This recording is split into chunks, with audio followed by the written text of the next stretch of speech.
terakhir saja, Bapak Ibu sekalian. Yang pertama, diskusi dan mencari teori, berdebat dan sebagainya ini penting. The leader is the leader. Pemimpin itu harus mau membaca. Jadi kalau ada yang bilang apakah ini seremonial dan sebagainya, saya rasa ini lebih cerdas dan lebih maju. Kita tepuk tangan ke EPKB Jawa Tengah yang penggunaan media sosialnya itu bagus, Bapak. Nah, ini yang disebut oleh tadi kekuatan non-parlemen. Jadi semua anggota DPR di seluruh Jawa Tengah ini harus punya Facebook, punya Twitter, lalu kerjasama sama teman-teman di KDW juga. Itu penting, Bapak. Jadi non-parlemen itu bukan hanya kita turun demo dan sebagainya. Saya senang misalnya Pak Sukirman sering retweet punya saya pun jadi senang retweet punya Pak Sukirman untuk ngomong soal ini. PKB harus menguasai ini semua.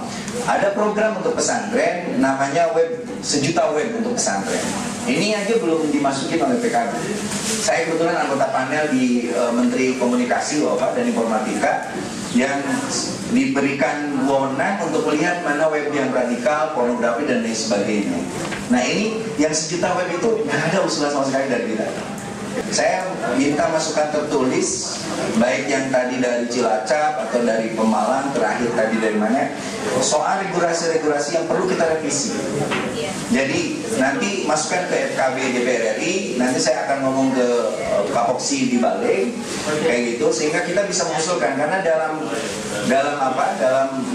rancangan undang-undang prolegnas itu kita membolehkan sebuah undang-undang yang perlu kita revisi percepat karena menghambat bansos misalnya.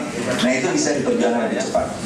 Yang terakhir, pertarungan kita memang betul Bapak, bagaimana ranah keagamaan itu yang yang sentral itu hanya masalah begini, bahwa kita tidak bisa untuk menyatakan memberi kewenangan otonomi soal agama dan lain sebagainya ke daerah. Tetapi kalau soal-soal pembangunan sarana prasarana keagamaan itu yang kita lagi pikirkan agar itu bukan hanya ditelurkan istilah orang Sunda itu diserahkan hanya ke kemenang, tapi pemerintah daerah pun harus punya tanggung jawab itu. Makanya saya sekali lagi terima kasih teman-teman wartawan, mudah-mudahan ini disuarakan.